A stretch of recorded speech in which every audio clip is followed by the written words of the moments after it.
trabajar con este tipo de encuestas empieza ya en un desafío, porque cada vez que se empiezan a agregar más bases de datos, más años, más olas, se empieza a poner mucho más difícil todo lo que es la armonización de códigos, de etiquetas, ver si hay preguntas que están en un día, no están o sea, están en un año y no están en el otro, etcétera. Entonces, voy a dar como algunos aspectos generales sobre su uso, cómo ustedes pueden navegar mucho más fácil por esta base de datos, algunas características especiales que tiene esta base de datos en relación a distintos tipos de encuestas de opinión pública que hay actualmente en Chile o en América Latina.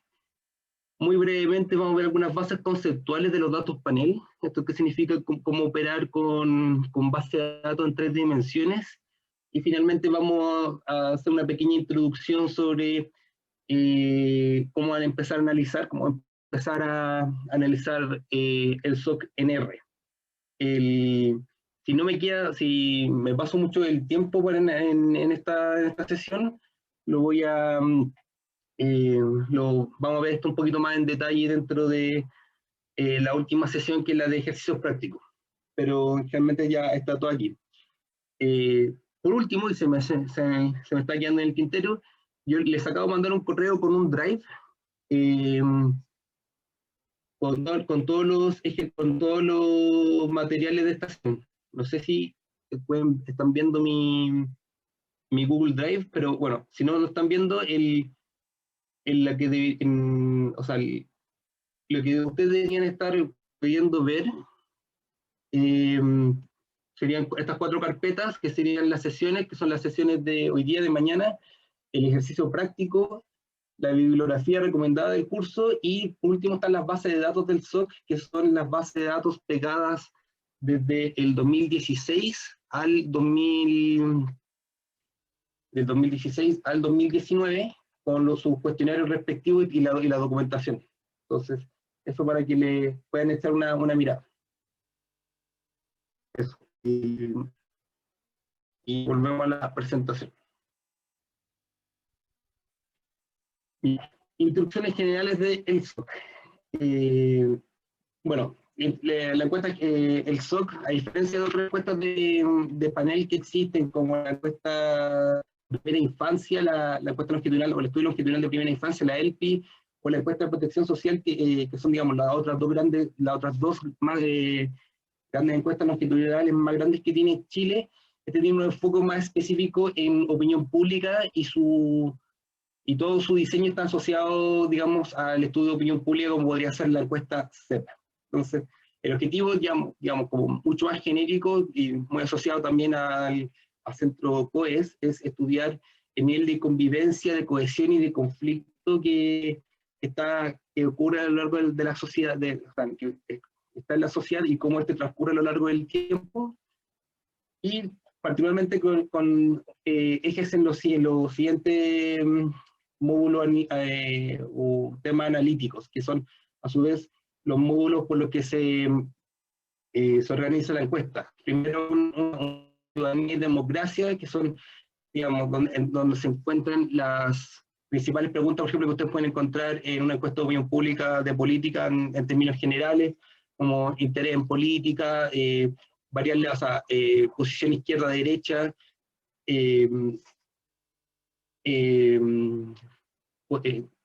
participación en movimientos sociales, comportamiento social, todo lo que está asociado, digamos, a la relación, como por decirlo de manera más clásica, como todo lo que tiene que ver con el acercamiento que tienen las personas con la política más institucional, pero de la misma forma, como de una política mucho más, digamos, como término como sociabilidad política. Después hay un módulo de redes sociales e interacciones intergrupales. Acá, bueno, esto lo comento este módulo lo comento especialmente en la parte de características especiales, pero en términos muy generales, acá se encuentran 2 baterías para hacer análisis de redes sociales, el generador de nombres y el generador de posiciones, y están toda una serie de variables de contacto intergrupal y como, digamos, de identidad social en relación a a poblaciones inmigrantes. Después hay un módulo de legitimidad y desigualdad social que estudia percepción de la desigualdad, preferencias redistributivas, percepciones sobre impuestos o sea, otros temas asociados en esta línea. En conflicto social se estudia temas asociados a justificación de la violencia, aversión a los conflictos, fuerza de los conflictos. Dimensión barrial y territorial estudia todo el aspecto asociado a la cohesión y a la sociabilidad barrial que ocurre dentro de los encuestados. Seguridad, perspectiva de movilidad, o sea, de cambio residencial y de movilidad.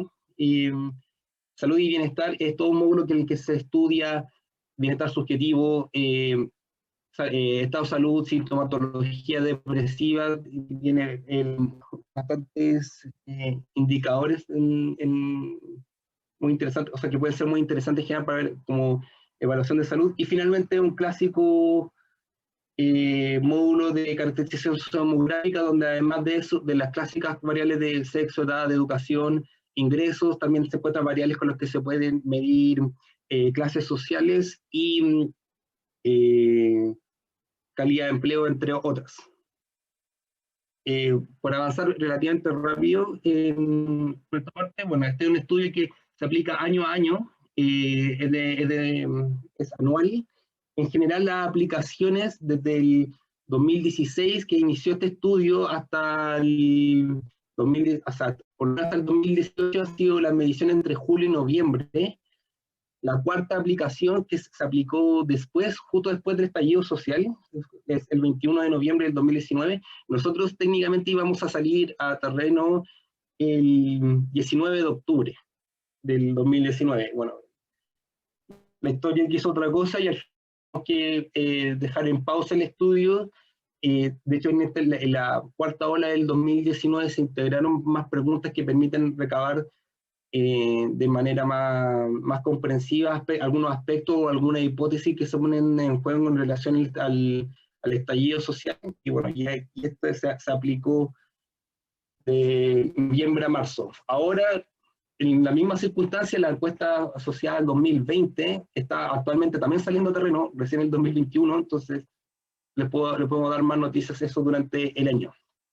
Bueno, estos son los instrumentos cuestionarios, un cuestionario estandarizado con la cobertura temática de los 7 módulos que ya les había presentado anteriormente. Esta es la estructura general de la dimensión longitudinal del diseño. Lo que están en rojo son las encuestas que ya están terminadas, lo que está en azul lo que está en ejecución, y lo que está en negro son las olas que vendrían quedando. Nosotros partimos en 2016 con lo que nosotros denominamos con la muestra 1, la muestra original, y en 2018 ingresó una muestra 2, que es la que se conoce comúnmente en los estudios longitudinales como muestra de refresco. La muestra de refresco permite ajustar, digamos, la muestra 1 en relación al propio envejecimiento que va teniendo la población. Entonces, por ejemplo, las personas de 18, 19 años, ya en 2019 ya tienen 22, 23 años. Entonces ya van, y algunas poblaciones particulares pasan por distintos cambios de transición. Entonces, en general, se ocupa para este tipo de estudio una muestra que permita ajustar por el proceso de envejecimiento natural de la población. Bueno, la persona, la unidad de análisis propiamente tal son individuos que son hombres y mujeres entre 18 a 75 años, residentes habituales en zonas particulares de zonas urbanas. Esto es bien importante, que el SOC no tiene representatividad a nivel rural. El marco muestral y el diseño muestral es un diseño probabilístico multietápico, primero por ciudades, bloques, son como las manzanas, hogares, individuos. Esto voy a pasar brevemente más adelante.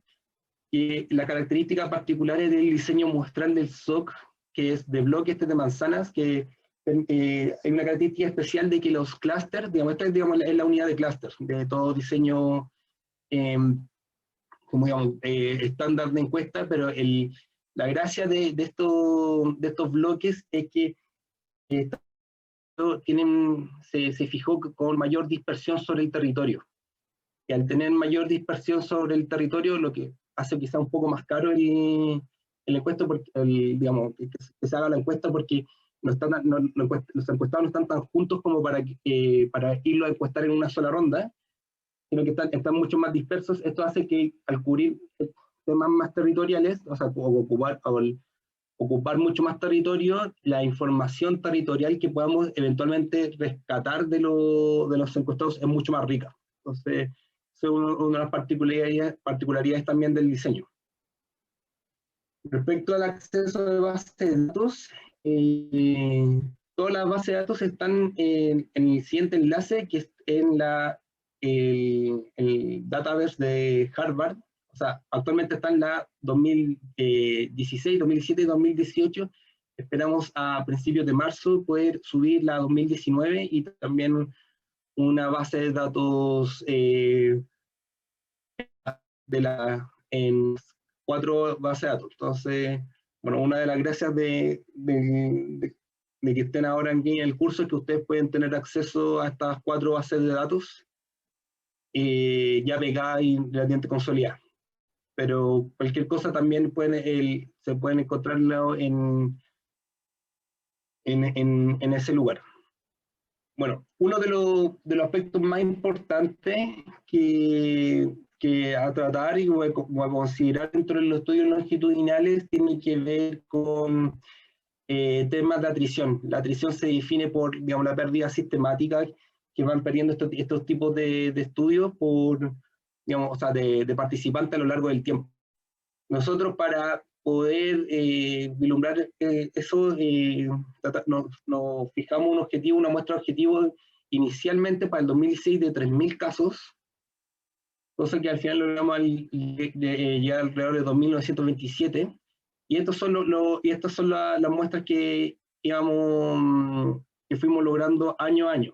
Aquí se encuentran las muestras originales y la muestra de refresco. Entonces, esta es la muestra de objetivos. Aquí se consideran los números en relación a una proyección de atrición que íbamos teniendo en relación a cómo se mueve dentro de otro estudio, o sea, es cómo se mueve la atrición en estudios parecidos a nivel internacional. Entonces, el segundo año, nuestra muestra objetivo era alrededor de 2.500 casos, llegamos a 2.473, pero ya en la muestra original, o sea, ya el tercer y el cuarto año, ya empezamos a sobrepasar los niveles de atrición establecidos. Entonces eso ya da particularmente, eso como ya una muy buena noticia en general para el estudio, de que particularmente para estos 2 años, sí, ahí tenemos muy buenos niveles de logro en términos de atrición. Bueno, aquí está la atrición propiamente tal, como el porcentaje que se va recuperando en relación al año anterior y cuánto es el porcentaje mismo de atrición. Estos son porcentajes que están calculados en base al año anterior, y un tema que pueden ir viendo que son relativamente como tendencias. La muestra de refresco, para su segunda medición, se perdió alrededor del 16,8% de los casos, que es relativamente parecido a lo que se perdió en la segunda medición. Generalmente los estudios longitudinales tienen esta tendencia de que son los primeros años en los que se va perdiendo muestras y después se tiende a estabilizar. Un detalle importante que tiene que ver con el diseño de este estudio es que, y eso también lo vamos a ver cuando empecemos a analizar los casos mismos del SOC, es que la muestra objetivo, digamos, la muestra a la que se pretende llegar, es el total de encuestados. O sea, es decir, si una persona por ejemplo, decide no participar en el 2017 o por razones X de la vida no puede participar en el 2017, puede volver a entrar el 2018, el 2019, o el 2020, o en alguno de los siguientes años. Entonces, no es que una persona se cae del estudio y se cae definitivamente, sino que dentro del diseño está la posibilidad de hacer recontacto con los encuestados, a menos que nos digan explícitamente no quiero participar más. Pero en relación a otras circunstancias, no se encontró en la vivienda, no tenía tiempo, no tenía disponible de tiempo, o otra razón, estaba fuera del país, etc. Estas personas pueden ser vueltas a recontactar el siguiente año. Características generales respecto a su uso. Bueno, estos son los distintos módulos. Aquí les comenté un poco los distintos módulos. Al principio de la primera presentación se me fue este módulo que fue ingresado el año pasado, que es el módulo de género, donde se estudia aspectos de sexismo benevolente, hostil, identidades, roles y normas de género. Este fue un módulo que no se había contemplado inicialmente dentro del diseño del estudio, pero dado el progresivo aumento de la manifestación y del tema de género dentro de, o sea, la manifestación feminista y dentro del tema de género en general dentro de la opinión pública, se decidió como un tema, y bueno, se tomó como un tema estratégico dentro de COES, y al ser un tema estratégico dentro de COES, también se tomó como un tema estratégico dentro del SOC, de cómo se van desarrollando distintos tipos de actitudes respecto al género. Bueno, y todos los otros demás módulos son los temas que ya son asociados a los temas que ya les había comentado anteriormente. Las letras que pueden ver aquí se refieren a las letras con las que parten las variables asociadas a este módulo. Por ejemplo, si ustedes van al módulo o a la base de datos del SOC, van a encontrar todas unas variables que parten con C, por ejemplo, C01 o C05-01. Eso el C indica a cuál módulo pertenece, en este caso ciudadanía, y siente el número, bueno, sería el número de la variable. Por ejemplo, C05 es confianza en instituciones, y de ahí, si tiene otro guión bajo, es el número de la subescala. Por ejemplo, C05-01 es confianza en confianza institucional, confianza en el gobierno. Entonces, así, esa es como, digamos, una de las formas más claras. Cuando ustedes vayan a abrir la base del SOC por primera vez, se van a encontrar con un monstruo de 4.000 casos, con 1.500 variables. Lo que genera es un poco intimidante y un poco engorrosa al principio de iniciar. La encuesta del SOC, la que tienen ustedes actualmente en sus correos, que está en el Google Drive, tiene estas variables especiales con las que ustedes es más fácil ir navegando con ella. Por un lado está el tipo de atrición, que son cuáles son las horas incluidas en la versión de la base de datos. Esto lo vamos a ver adelante, que tiene que ver con cuáles son las combinatorias de casos. Por ejemplo, hay casos, hay alrededor de 1.900 casos que son medidos todos los años, 2016, 2017, 2018, 2019. Hay casos que son medidos solamente 2016, 2017, y hay distintas combinaciones. Ustedes pueden acceder a esos distintos tipos de combinaciones de cómo se entran en base a esta variable tipo de atrición. La variable tipo de caso es bien especial, y yo les pido que cuando empiecen a analizar sus casos les puedan tener un especial ojo. El tipo de caso clasifica por la consistencia intertemporal.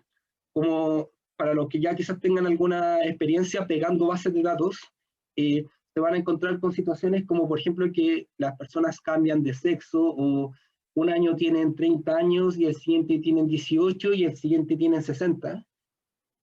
La variable tipo de caso clasifica a los casos, o sea, nosotros marcamos, como equipo del SOC, marcamos a los casos que consideramos que tienen muchas o pocas consistencias, y bueno, lo dejamos marcado en relación a variables sociodemográficas o variables de atributos fijos que no deberían cambiar temporalmente y las dejamos marcadas.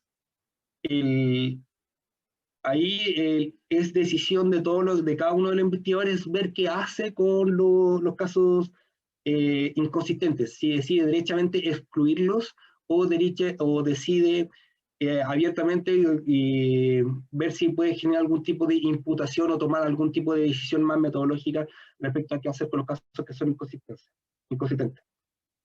Bueno, está la variable versión de la base de datos combinada, que son las distintas versiones que se van generando. Como todos los longitudinales, cada vez que se van agregando olas, se van reactualizando algunas cosas, nosotros mismos vamos identificando algunos problemas y los vamos corrigiendo, entonces la variable de versión va indicando concretamente por dónde ustedes están trabajando. Y la variable muestra indica si están trabajando, indica la población entre muestra 1 o muestra 2, muestra original o muestra refresco, y la variable question MIC indica, y esto lo voy a ver más adelante, si las variables de relaciones intergrupales asociadas a relaciones con inmigrantes están ancladas en peruanos o están en venezolanos o en haitianos. Esto lo voy a comentar más adelante. Las variables, en el universo, digamos, de variables que hay en el SOC, que son alrededor de 600 ítems, en promedio se han aplicado 300 ítems por encuesta por año.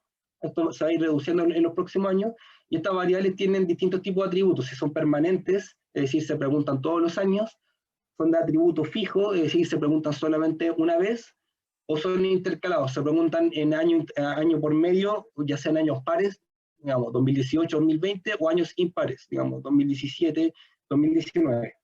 En ambas muestras, digamos, en muestra 1 y en muestra 2, ambas comparten, digamos, un núcleo de alrededor del 65% de los citas. O sea, de cada encuesta, el núcleo común son alrededor del 65%. El otro, y esto es variable por distinto tipo de ola, o sea, por distinto tipo de, claro, por distinto tipo de ola y por distinto tipo de muestra.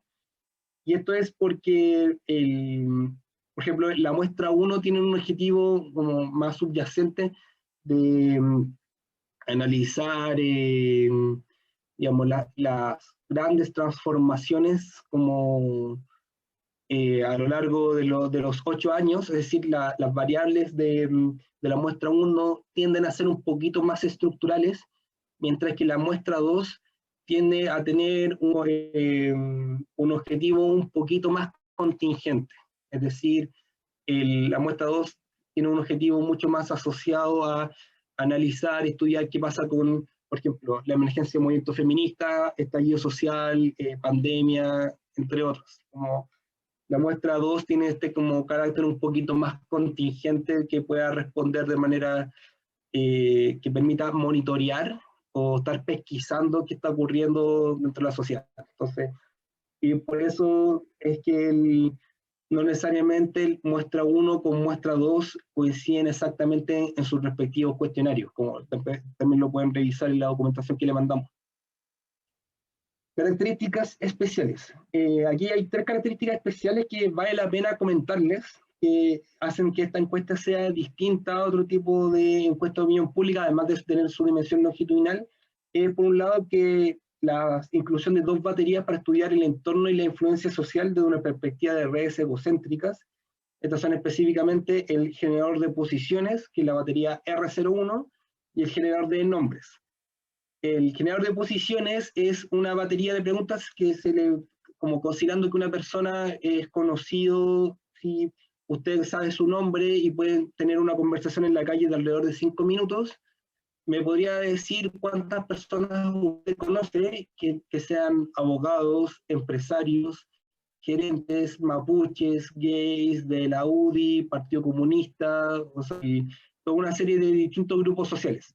Con esta batería se pretende estudiar, digamos, el horizonte social el que está expuesto, digamos, el encuestado, digamos. Digamos, el generador de posiciones se podría de manera muy laxa considerar dentro como de las teorías como sociológicas lo que se denomina como los vínculos, estamos pensando como en la teoría de Granovetter, y en segundo lugar está el generador de nombres. El generador de nombres, hay un paper que si a alguien le interesa algo del estudio de capital social, influencia o de redes, se lo puedo hacer llegar, que es de Dante Contreras con Gabriel Otero, que explica, digamos, cómo la presencia de mayor capital social, y lo conceptualizan así como mayor capital social, como mayor cantidad de conocidos, afectan el estatus de las personas, ¿no? O en el ingreso o en el nivel socioeconómico. Por otro lado está el generador de nombres, que trata de hacer un foco mucho más específico en, digamos, en los lazos mucho más de confianza, digamos, en los lazos fuertes, o en los vínculos fuertes que tienen las personas. Entonces ahí le hacemos una pregunta, por ejemplo, yo le hago la pregunta a Luis, ¿quiénes son las personas con las que tú conversas temas importantes? Y Luis me dice, Pedro, Juan y Diego. Entonces ya, yo voy como encuestador, anoto Pedro, Juan y Diego, y después le pregunto características especiales por Pedro, Juan y Diego. ¿Cuál es la religión, sexo, edad, posición política, si se comunica con él, si cuánto confía en esta persona, si recibe apoyo, etcétera, que recibe de Luis? Entonces, con eso nosotros podemos mapear, digamos, la red social mucho más inmediata de los encuestados, y ahí también podemos hacer otro análisis para estudiar distintos tipos de influencia social. En segundo lugar está el diseño de relaciones con tres poblaciones inmigrantes. Todas las variables que son de del módulo R, que están relacionados con inmigrantes, que es frecuencia de contacto con relaciones, ansiedad, si consideran los inmigrantes de una visión positiva o una visión negativa sobre los inmigrantes, etc. Todas estas preguntas, para tener un buen nivel de medición, tienen que estar ancladas a alguna población específica, porque claro, la comunidad inmigrante en general, bueno, en específico también, pero en general es muy heterogénea. Entonces lo que se partió haciendo en 2016 fue anclar todas las preguntas de relación intergrupal entre migrantes, frecuencia de contacto, ansiedad de contacto, amenaza real, si ustedes creen que los peruanos vienen a robarnos el empleo, o usted cree que los peruanos afectan la identidad nacional, que es la amenaza simbólica. Al principio solamente se partió con los inmigrantes peruanos, que históricamente son la inmigración más emblemática de Chile, y en esa época era la comunidad más grande. Ya al entrar a la tercera ola se tomó la decisión de ingresar, que le muestra de refresco, que hicieron estas mismas preguntas, pero ancladas en haitianos, y se siguió preguntando por haitianos, y ya entre lo que sería el 2018 y el 2019, cuando explotó de manera sustantiva la inmigración venezolana, la decisión de que la muestra 1, que es la muestra de seguimiento del 2016, se iba a aleatorizar en dos partes, y una se le iba a seguir preguntando por peruanos, y a la segunda parte se le iba a preguntar sobre se iba a anclar la pregunta sobre los venezolanos. Entonces, ahí aquí yo no lo categorizaría como un diseño cuasi o semi-experimental, pero aquí es importante también para que ustedes lo sepan, de que aquí también hay un proceso ya un diseño un poquito más complejo dentro de la misma encuesta. Por eso la variable que les comentaba antes, question mix, identifica a cuál tipo de inmigración se está anclando. Y finalmente también está que existe la posibilidad, y esto tiene que ver también con lo que les comentaba anteriormente, del diseño muestral, particularmente del diseño de los clústeres, que es posible vincular variables del SOC a nivel de manzana, digamos, como por ejemplo accesibilidad, áreas verdes, a colegio, etc. Y estas son con todas las bases de datos están trabajadas a partir de uno de los socios estratégicos del CUES, que es el Centro de Inteligencia Territorial de la Adolfo Ibáñez, que actualmente están trabajando en pegar y en generar esta base de datos y generar una documentación respectiva con la que ustedes puedan o hacer uso de variables territoriales, características territoriales para cada uno de los encuestados. Mucho más allá, a nivel mucho más desagregado de lo que puede ser las clásicas variables que generalmente ocupamos, que son como comunas. Algunas bases conceptuales sobre los datos de panel. Esto ya, aquí ya empezamos a entrar ya en materia experimental, como que aquí ya cerramos la parte de introducción al SOC y ahora entramos a ver cómo podemos trabajar con estos datos. La estructura básica de los datos panel, digamos, son de 3 dimensiones. Los datos tienen, la base de datos, los datos longitudinales tienen observaciones, que técnicamente siempre son las filas. Tenemos las variables, que son, digamos, las mediciones que le hacemos a cada una de las observaciones, y el problema que nos representa, o el desafío que nos representa los estudios longitudinales es la tercera dimensión, que son las mediciones, o las mediciones que se hacen a lo largo del tiempo. Entonces, si fijan, tenemos aquí una figura, digamos, tridimensional, y el desafío a nivel de administración de datos es cómo nosotros trabajamos con una estructura de base tridimensional en una base de datos bidimensional. Y en eso hay dos respuestas clásicas, que son, y las dos respuestas clásicas están asociadas a distintas formas en cómo se pretenden analizar los datos. Por un lado está las bases de datos en formato wide o en formato ancho, en que cada observación es una fila, hay n filas, es decir, ya tenemos todas nuestras respuestas, y las columnas representan las variables mediciones, T por D columnas. Es decir, ustedes tienen su encuesta, entonces, por ejemplo, le preguntan a la gente, no sé, cuántas tazas de café consumen ese año, etc. Entonces van a tener una variable que se llame café T1, van a tener otra variable que se llame café T2. Eso es como la base de datos va a ir creciendo de manera ancha. De manera paralela existen las variables en formato long, que es cada medición es una fila donde hay n por t filas. Es decir, si antes, por ejemplo, tomamos este mismo ejemplo de la base de datos donde estoy yo y, por ejemplo, Luis, y nos preguntan así cuántas veces tomamos café en tiempo 1, tiempo 2, en la base de datos van a encontrar, por ejemplo, a mí 2 veces repetidos en el tiempo. O sea, por ejemplo, van a ver, Alejandro toma tanto café, y otra variable que es la variable del tiempo, en T1, después Alejandro toma menos café, T2. Esa es la estructura, digamos, hacia abajo. A ver si aquí, digamos, la manera más visual de cómo se puede entender esto. Por un lado, si la manera de cómo podemos entender pegar base de datos a nivel, digamos, tenemos data 1, data 2, que pueden ser el estudio en tiempo 1, en tiempo 2,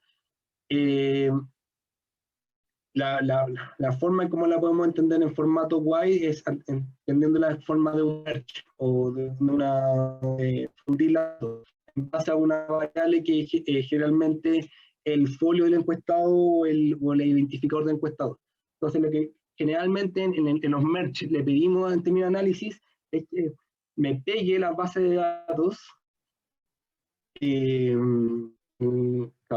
me pegue la base de datos identificando una variable de folio. Eso es lo que generalmente hacemos en términos procedimentales como merge. En el formato wide lo hacemos hacia abajo, lo que se conoce como en comando stata, es como clásicamente el append, que tenemos, digamos, folio, variable 1, variable 2, después tenemos folio, variable 1, variable 2, y lo que hacemos es pegarlo esto hacia abajo. Entonces, lo que vamos haciendo es agregar más casos a las mismas variables. Entonces, bueno, y después de esto ordenamos y vamos a ver la cantidad de casos, por ejemplo, la primera de aquí, la segunda observación es de aquí, o sea, la primera observación, por ejemplo, es Alejandro, lo probable es que, si consideran atrición, este también sea Alejandro. Entonces, esa es digamos, las dos formas que tiene, en la que ustedes pueden trabajar los datos longitudinales, y cada una tiene orientaciones distintas.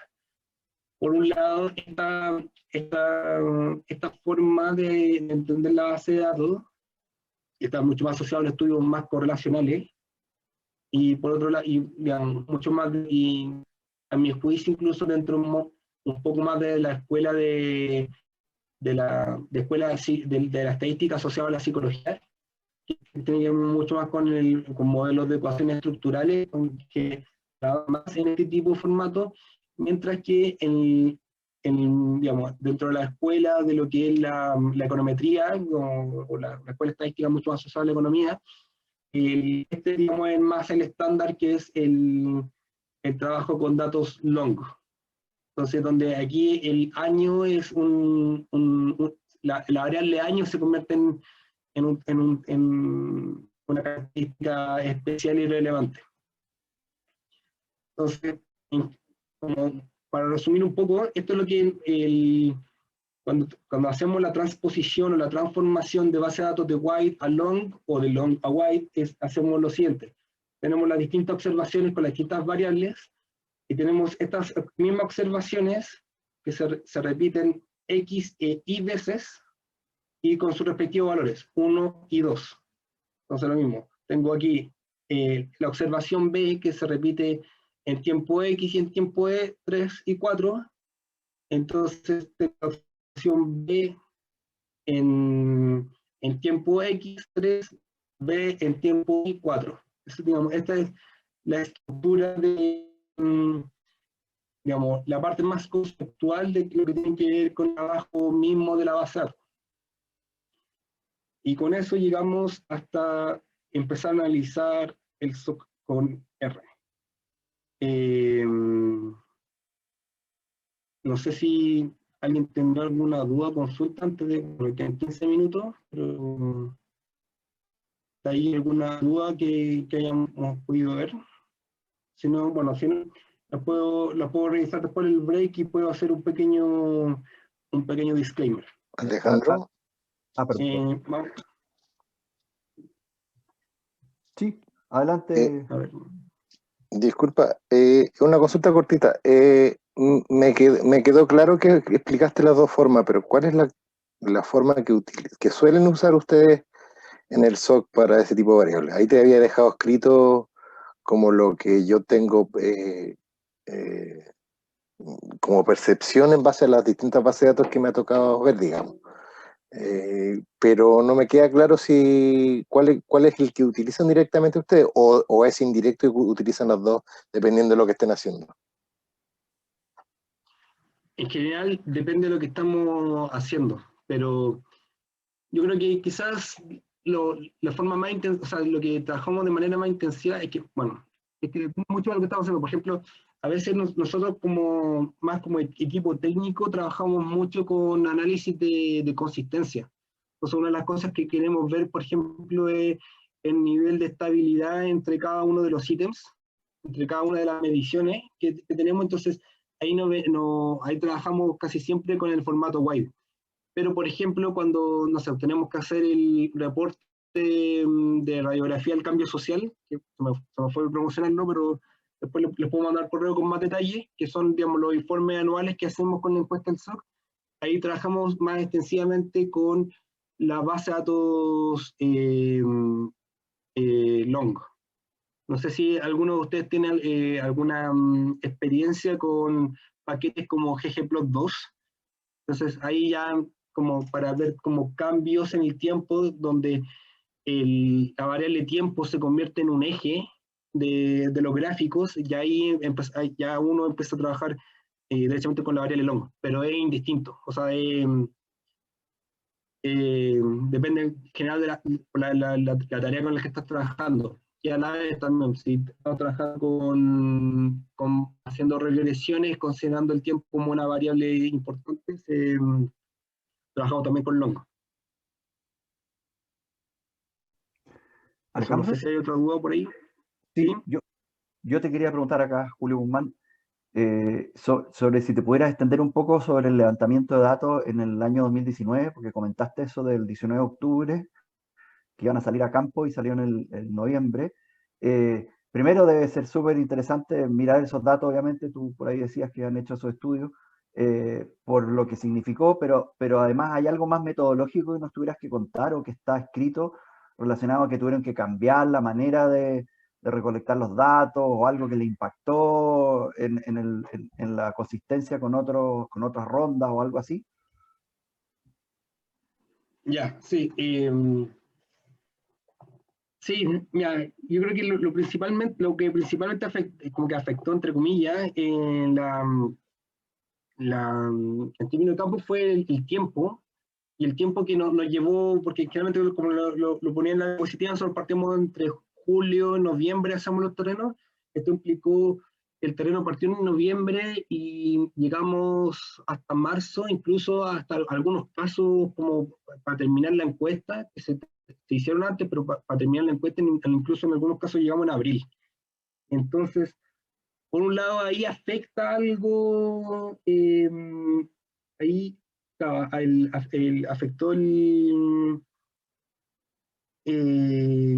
como el tema más temporal, en el sentido de que ya no necesariamente, bueno, y ya con la pandemia ya eso quedó como agresivo, de que no necesariamente la ola 1, o sea, las olas son correlativas con el año respectivo. Eso ya no nos pegó relativamente fuerte. Nosotros esperábamos tener algún tipo de experimento natural en medio de lo de que ocurriera el campo, pero lamentablemente, por ejemplo, el hecho que con el que uno puede haber jugado más un experimento natural, que habría sido como el acuerdo del 15 de noviembre respecto a nueva constitución, uno podría haber hipotetizado de que las personas hubieran tenido una opinión distinta respecto a distintos ámbitos antes o después del 15 de noviembre. Nosotros lamentablemente salimos el 21 de noviembre, entonces tampoco pudimos hacer muchos diseños, y a lo largo de, y a lo largo del transcurso de cuando se hizo la encuesta tampoco hubo como hechos tan significativos que como uno puede decir, como trabajar algún tipo de experimento natural.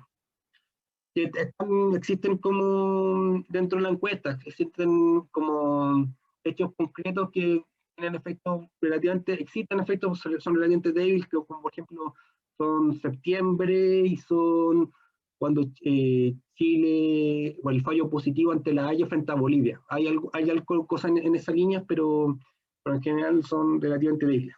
Eso en general, no sé si... Claro, voy a darme una vuelta y voy a hacer un control. perfecto, pero claro, me imagino que comparas con estas mismas personas año 18 y puede haber cambios súper interesantes. Sí, sí. Mira, Julio,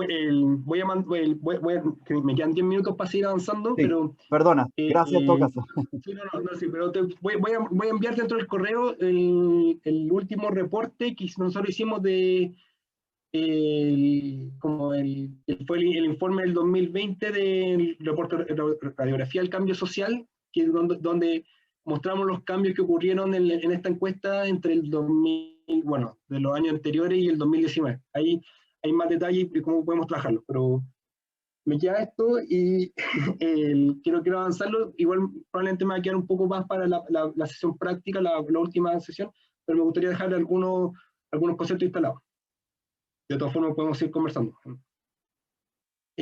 Ya. Bueno,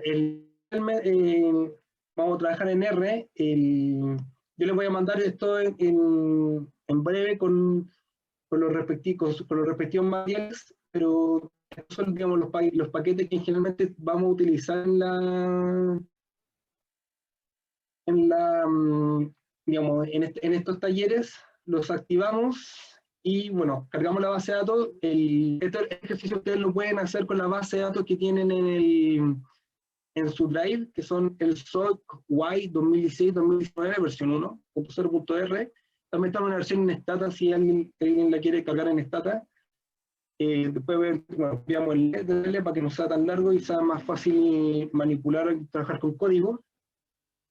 Y vamos a ver algunas como paso 1, alguna revisión de los datos, solo ver la dimensión, como aquí hay 4.447 casos, que son muestra 1 y muestra 2, todos los casos todos los años, con 500 variables, que son todas las variables que se han repetido en el tiempo. Ustedes aplican un head para ver los primeros 6 casos, hay casos de las primeras 6 variables, que son las de las variables especiales con las que comentaba en un inicio. Está lo que se conoce como el ID de encuesta, que es nuestra variable de folio, el tipo de atrición, tipo de caso, la versión de la base de datos, la muestra y el question mix, que es el tema de migrante. Vamos a ir revisando cada una de la revisión de las variables especiales. Esta es la que quería que ustedes como que la pudieran ver y estudiar bien, que es el tipo de atrición. Acá se hacen, a partir del paquete SJMISC, ocupan el comando FREC, van a ver todas las distintas combinaciones que existen de los casos respecto en términos de atrición. Yo lo que les comentaba, los casos del 2016, que son medidos todos los años, del 2016 al 2019, son 1.913 casos, del 2016 al 2018, 193 casos, y los distintos tipos de combinaciones y formatos ya se van repitiendo. Aquí solamente ustedes podrán preguntarse por qué el 2018 hay un caso en la muestra original. Sí, y eso fue por un error de codificación, de que este encuestado que fue seleccionado para el 2016, el 2017 nos dimos cuenta de que fue mal ingresado su cumpleaños el 2016, es decir, el 2016 entró con 17 años a la muestra, lo que viola el compromiso de ética. Entonces, en conversación con él y con el procedimientos de comité de ética, se decidió que las preguntas que se le hicieron a él el 2016 y el 2017 se iban a ser eliminadas porque era menor de edad, y ingresa en 2018 a la muestra original ya de manera canon, ¿no? De manera oficial. Y bueno, eso es solamente como por si alguien preguntaba por qué hay un nuevo caso, ¿no? Y bueno, bueno, esta es la otra variable que es SJMISC, comando FREC, vemos el tipo de muestra, que son la cantidad de casos para la muestra original y para la muestra de refresco, que también sirve para hacer sus respectivos filtros. Y este es el que les comentaba antes, que es el tipo de caso con el que nosotros hacemos una variable que armamos a partir de distintos indicadores de inconsistencia longitudinal, que generalmente son las variables de atributos fijos como sexo, edad, educación, religión, etc. Si se fijan, estas variables son fijas en el tiempo o son cosas muy móviles, y a pesar de que son fijas uno puede decir como ya perfecto, no las preguntamos más. Nosotros las seguimos preguntando en el SOC porque en base a esas variables nosotros seguimos haciendo check de consistencia. Entonces a partir de nuestro previo check de consistencia, etiquetamos a los valores. Ustedes pueden ir y revisar con total transparencia, presentamos esto. Casos nosotros estamos en revisión o de hecho lo encontramos inconsistente, pero la decisión de qué hacer con esos casos se los dejamos a los investigadores. Bueno, en consideración, como para empezar a analizar, pocos ustedes que quieren analizar el 2016, o sea, quieren analizar todos los casos del 2016, 2017, 2018, 2019. Entonces, aquí tienen una primera línea de código con la que pueden armar la misma base de datos else, en base esto es un pipe que permite, a mi juicio, una forma un poquito más más, más fácil de entender los códigos, como en base a dplyr, aplicamos el tipo de un filtro, con comando filtro, un tipo de atrición igual 1, que es decir que queremos solamente los casos del 2016 al 2019, y le decimos que los tipos de casos sea distinto de 2. Aquí me salió el código de ecuación. El código distinto es signo de exclamación igual, por si acaso. Esto, y con eso armamos una nueva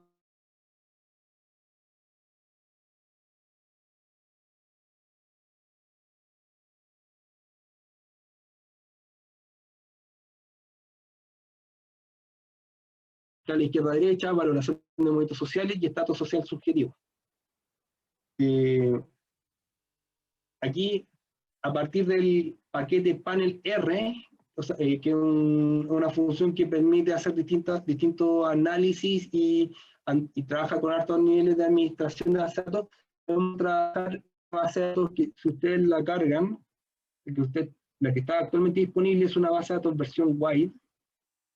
La que está aquí, se fijan, o no, filtros, se fijan, está acá, C01, ola o wave, wave 1, la misma variable en la ola 2, la misma variable en la ola 3, la misma variable en la ola 4. Entonces, lo que nosotros queremos para transformar esta base de datos en long, ocupamos este comando que se llama long-panel. El primer argumento es la base de datos con la que vamos a trabajar. El segundo argumento le indicamos cuál es el prefijo, que el prefijo, digamos, es el indicador que va indicando las distintas olas. Entonces, nosotros indicamos, o sea, el prefijo indica de dónde se para el nombre de la variable, con lo que se para con el número del el tiempo, o sea, y el tiempo asociado. Entonces, nosotros le decimos -W0, y begin y end le decimos que estos prefijos parten del 1 y terminan en el 4.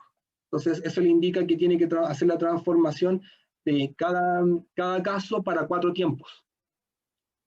Le indicamos que, y esto lo tienen que hacer a partir de la id de encuesta, y le indicamos que tienen que generar una nueva, y la variable wave indica cómo se llama la nueva variable temporal, y entonces nosotros le vamos a poner hola. Cuando hacen esa transformación, vemos que de las 34 variables que teníamos antes y los 1800 casos, quedamos en una base de datos de 7544 y 9 variables. Y si le hacen un head a esto, lo van a ver, no, o sea, aquí directamente en encuesta. Este caso, el 11.01.011, lo pueden ver, se repite 3 veces en el tiempo. Y a su vez se eliminaron los prefijos de cada etiqueta variable. Y bueno, pueden hacer lo mismo de manera inversa con el comando widen-panel,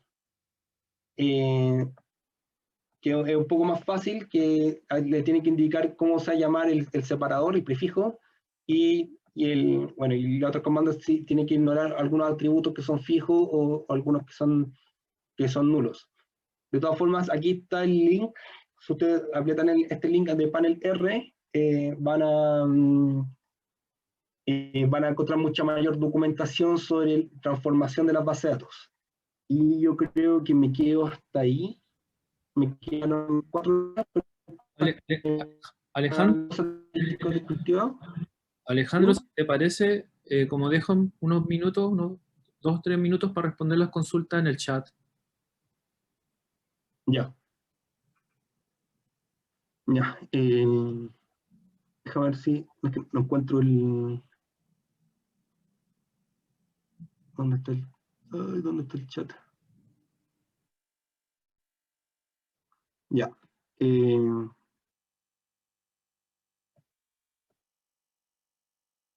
Bueno, voy a dejar de compartir porque no No puedo encontrar el...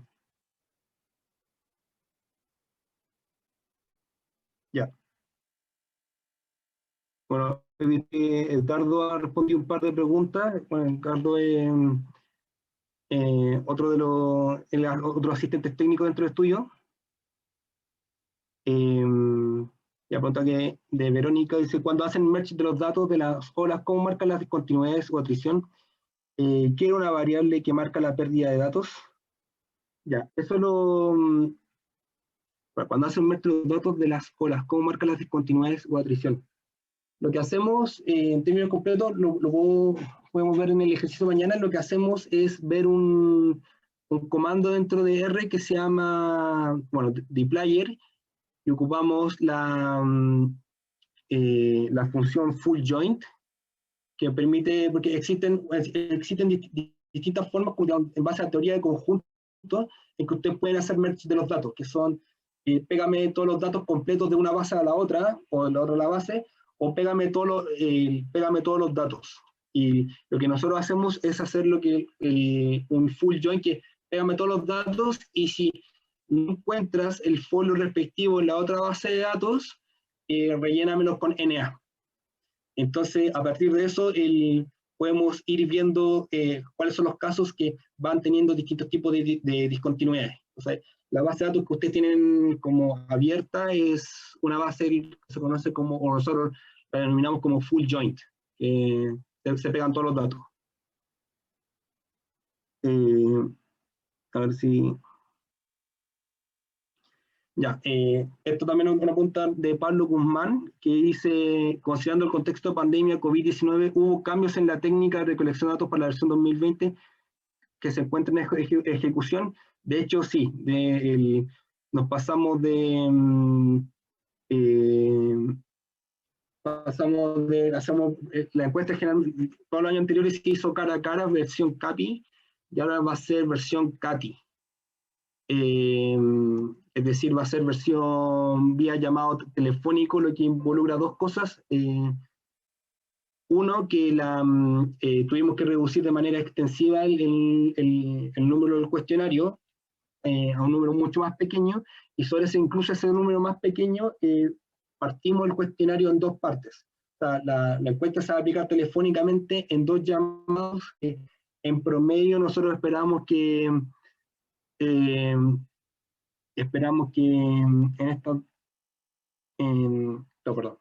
2 llamados de al menos esperamos de 30 minutos. Esperamos que sea menos, pero eso. Entonces, el impacto más fuerte que tuvo en términos metodológicos del tema del 2020 fue ajustar algunas cosas en términos de niveles de medición que cambian, porque ya dejamos de trabajar con tarjeteros. Entonces, lo que hace un poco más difícil cognitivamente llevar los instrumentos. Y por otro lado, también reducir la cantidad de ítems y generar como una nueva recalendarización de cómo se van a medir estos ítems. En el futuro esperamos acercarnos mucho más a los métodos mixed mode, en el sentido de que esperamos acomodarnos a distintas circunstancias, cosa que los encuestados puedan responder tanto en alguna parte del cuestionario o en versión web o en versión telefónica o en versión cara a cara, dependiendo de la situación de la pandemia. Alejandro, Alejandro, ¿sí? si te parece, podríamos hacer ahora la pausa de 5 minutos. Tú podrías responder por interno en el chat y partimos en 5 minutos con la segunda sesión. Ya. Entonces ahora vamos a hacer una pausa de 5 minutos y volvemos en 5 minutos.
Bueno, vamos a comenzar con la segunda sesión del taller de hoy día.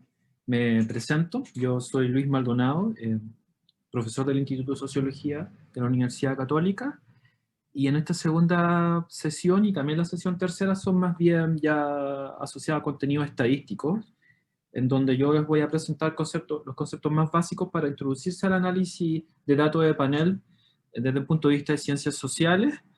En la última sesión de mañana, que denominamos taller, vamos a volver nuevamente al trabajo con el SOC y vamos a aplicar los contenidos que vimos hoy día, tanto en mi sesión como en la sesión que acaba de realizar Alejandro.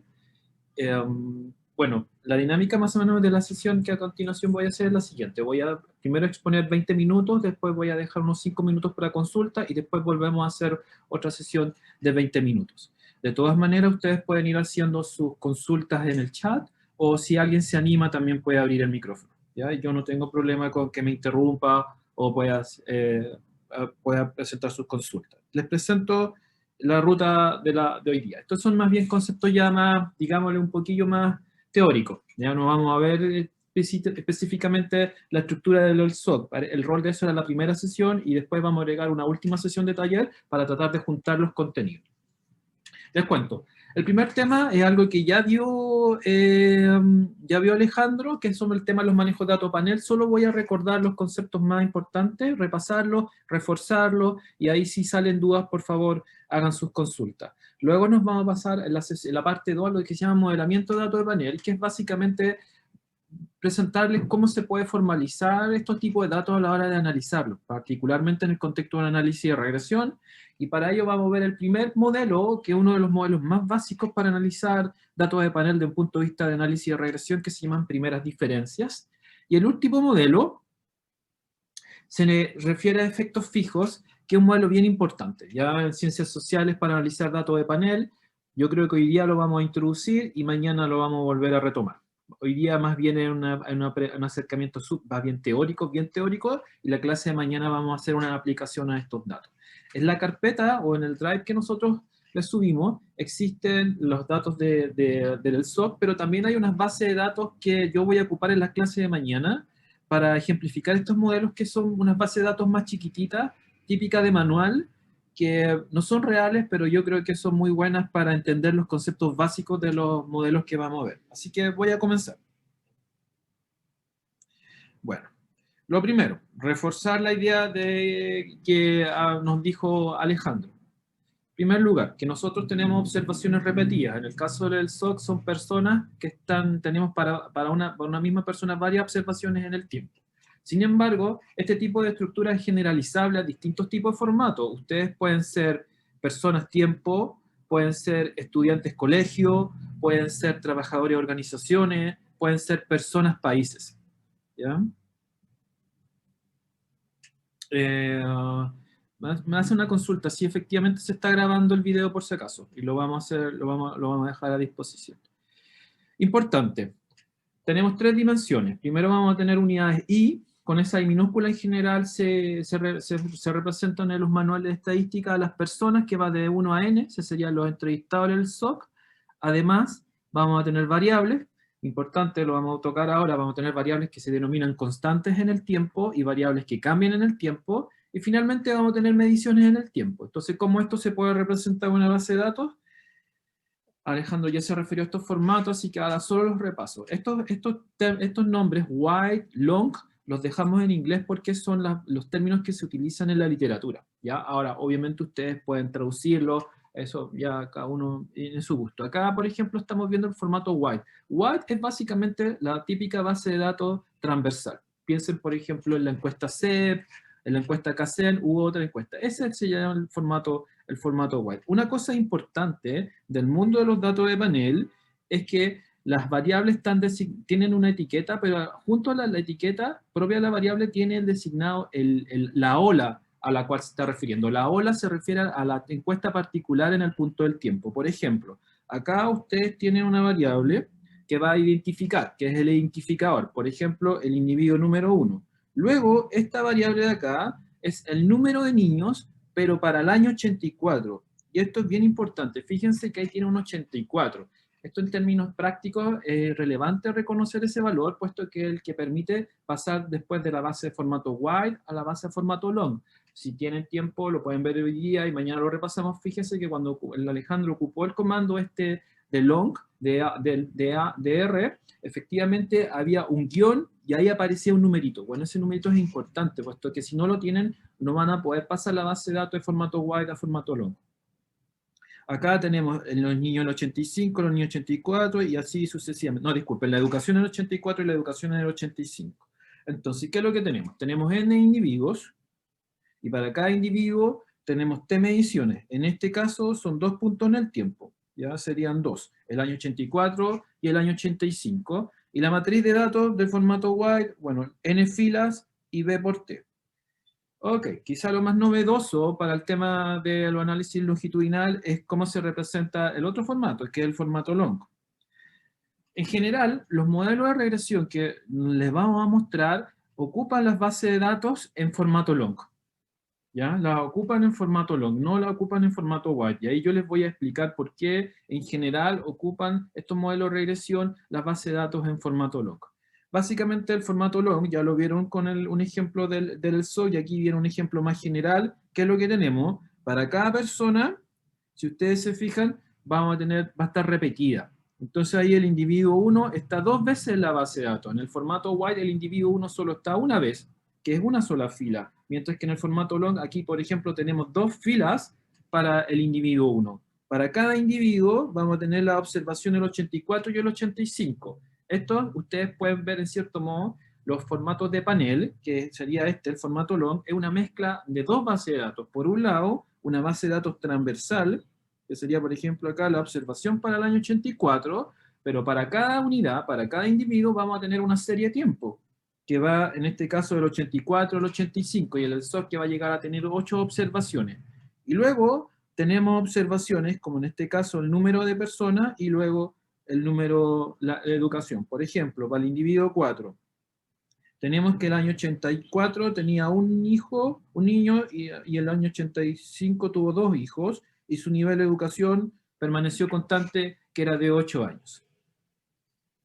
Ok, con ese concepto básico, podemos pasar ya a un tema bien importante de los análisis de datos de panel, que es el que se conoce como la independencia de las observaciones. Es básicamente esta una de las razones por las cuales, cuando se enseña modelos, porque uno se dice, bueno, ¿por qué para datos de panel necesito saber métodos específicos? ¿Por qué no puedo ocupar una simple regresión? ¿Okay? Una simple regresión lineal para esta cosa. Bueno, una de las razones es porque los datos de panel tienen algo que se llama, un supuesto que asociado se llama la independencia de las observaciones, que lo vamos a ver a continuación, un ejemplo lo más intuitivo posible, que justifica el uso de métodos especiales. Dicho de otro modo, va a haber algo que tenga en especial los datos de panel que hace que no podemos ocupar una simple regresión lineal. ¿Ya?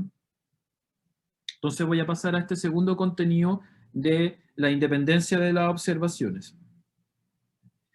Acá, vamos a ver un ejemplo, el siguiente. ¿Ya? Vamos a tener una variable continua, que es quizá la forma más simple de introducirse a este mundo de los datos de panel, análisis de datos de panel, pero también esto es válido para variables categóricas, es decir, variables 1 y 0, por ejemplo.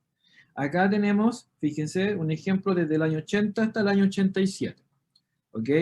Acá la variable i va a ser el salario en horas, pero el logaritmo natural. Independientemente de cómo esté medida, simplemente piensen en una variable longitud, la variable continua, para la cual tengo observación en varios puntos en el tiempo.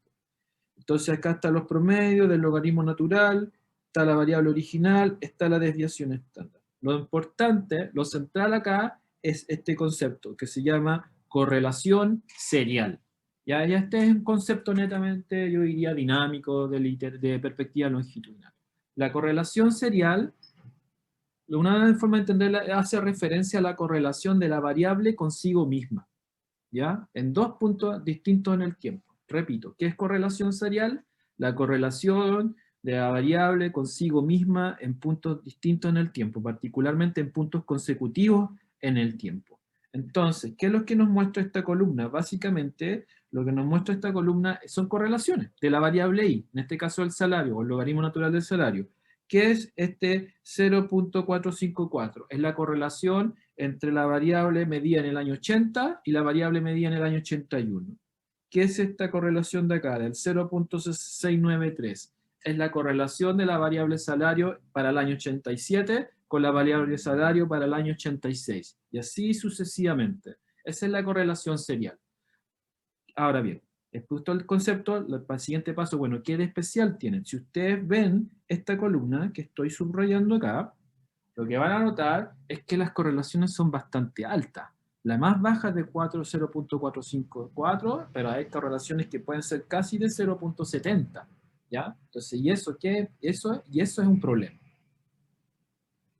Sí, me preguntan en el chat, correlación serial, autocorrelación, algunas veces se le llama autocorrelación también en la literatura. ¿Ya? ¿Por qué una correlación este tipo de correlación serial alta es un problema? Básicamente, puesto que uno de los supuestos del modelo de regresión lineal es que no hay correlación serial. ¿Ya? Si uno ve la teoría, vamos a hacer un repaso más adelante. La teoría del modelo de regresión asume que no hay correlación serial. Y si hay correlación serial, eso significa va a ser un problema para nuestros errores estándar en un modelo de regresión OLS. Y en la práctica, ¿qué significa? Si nuestros datos o la correlación serial es sustantiva, básicamente los errores estándar no son correctos. Y si los errores estándares no son correctos, los test de hipótesis no van a ser correctos. ¿Ya? No van a ser correctos. Entonces ese es el primer punto a tener en cuenta. En general, en los datos de panel, la mayor parte de las variables, por lo general, tienden a tener correlaciones seriales altas. Y eso implica que si ocupamos métodos habituales de regresión, nuestros modelos de regresión no van a ser válidos, puesto que los errores estándares no van a ser válidos. No van a estar cumpliendo uno de los supuestos. Acá yo menciono alta correlación serial, se lo acabo de mencionar, fijarse en esas correlaciones. Sin embargo, esto disminuye con los time lags. ¿A qué se refiere eso? Acá esta columna muestra correlación serial para puntos consecutivos, que tiende a ser alta. ¿Ya? Sin embargo, si ustedes ven, por ejemplo, la correlación entre el año 80 y el año 87, tal vez esa sea más baja. ¿Ya? Sin embargo, el modelo de regresión no hace esas distinciones. En general, pesca nomás y no hace distinción de tipo de correlación, de cuánto va a ser la distancia en el tiempo. Entonces, desde ese punto de vista, vamos a tener un problema en la estimación. Aquí aparece, entonces, un primer concepto del análisis de panel, correlación serial. Segundo concepto, que se lo acabo de mencionar. En inglés se dice time lags. Los lags hacen referencia a qué distancia en el tiempo estamos analizando nuestros datos. Si, por ejemplo, estamos analizando los datos del 80 y el 81, o estamos analizando los datos entre el 80 y el 87. ¿Ya? Si analizo datos, una base de datos con datos del 80 al 81, se va a decir que tengo un time lapse de un año, porque 80-81. Pero si analizo datos del 80 con el 87, se va a decir que tengo time lapse de 7 años. ¿Ya? Esto es importante desde un punto de vista dinámico, puesto que aquí, por ejemplo, en la literatura en ciencias sociales se distingue entre efectos de corto plazo, es decir, por ejemplo, con un lapse de un año, versus efectos de largo plazo, y ahí hay que ver la literatura que se entiende, pero acá podría ser un efecto de 7 años. El efecto que puede tener la variable en el año 80 sobre la misma variable en el año 87. Bien, resumiendo ya explícitamente lo que yo dije, si existía correlación, ¿qué pasa? Métodos estadísticos convencionales asumen independencia, observación independiente, es decir, que no hay correlación serial. Sin embargo, si la correlación serial existe, en general los errores están subestimados, los test estadísticos son muy altos, los valores P son muy bajos, es decir, vamos a encontrar todo significativo estadísticamente y básicamente vamos a llegar a conclusiones erradas. Así que hay que hacerse cargo de este tema de la correlación serial. Que en general si las observaciones son dependientes. Esto no es solo un problema en los datos de panel, esta es observación de cualquier tipo de dato que tiene estructura anidada. Por ejemplo, ahora estamos con persona y tiempo, ¿no es cierto? Y lo más probable, como es la misma persona, que sus respuestas en el tiempo muestren algún tipo de correlación, si la persona es relativamente consistente, aunque hay gente que, aunque uno puede tener evidencia de no consistencia. Sin embargo, por ejemplo, si ustedes piensan estudiantes dentro de colegios, del mismo tiempo, ahí pueden pensar, el colegio es el equivalente a la persona y los estudiantes es el equivalente a los puntos en el tiempo. Y uno puede pensar, y de hecho la evidencia también lo muestra, que estudiantes dentro de un mismo colegio tienen ciertas características similares. Y eso también se va a traducir en un lenguaje de datos de panel en correlación serial o autocorrelación, y por lo tanto hay que hacer algún tipo de corrección a nuestros modelos. ¿Qué es lo que vamos a ver en estas sesiones? Estas sesiones solamente son introductorias, por lo tanto yo les voy a dar las soluciones más, yo diría, más como el primer paso para introducirse a estos métodos. Sin embargo, los métodos estadísticos para datos longitudinales explotan la correlación serial, la puede uno modelar específicamente con el objetivo también de dar cuenta de qué rol tiene el paso del tiempo en los modelos que nosotros estamos ocupando. Ok, pasamos entonces a la segunda sección. ¿Ya? La de modelamiento de los datos de panel. Entonces, resumiendo, ¿qué es lo que acabamos de ver?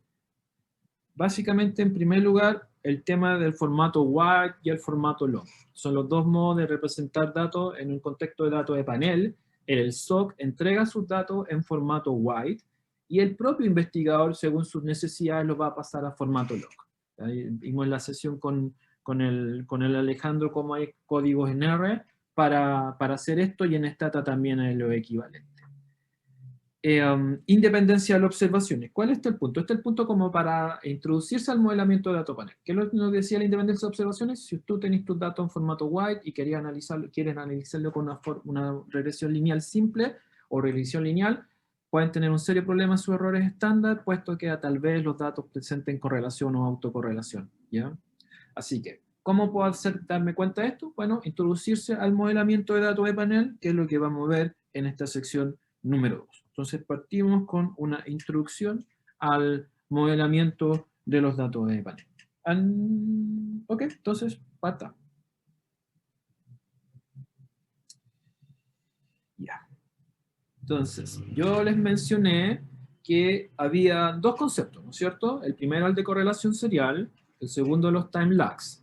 Y ahora viene un tercer grupo de conceptos, que es quizás, yo diría, conceptualmente de lo más importante a la hora de estar interesado en analizar datos de panel, que es básicamente saber que vamos a tener dos tipos de variación en nuestros datos, que ya es evidente en los formatos que los hemos visto, pero ahora lo digo explícitamente. En sus variables vamos a tener información, por así decirlo, que cambia en el tiempo, pero también vamos a tener información que es constante en el tiempo.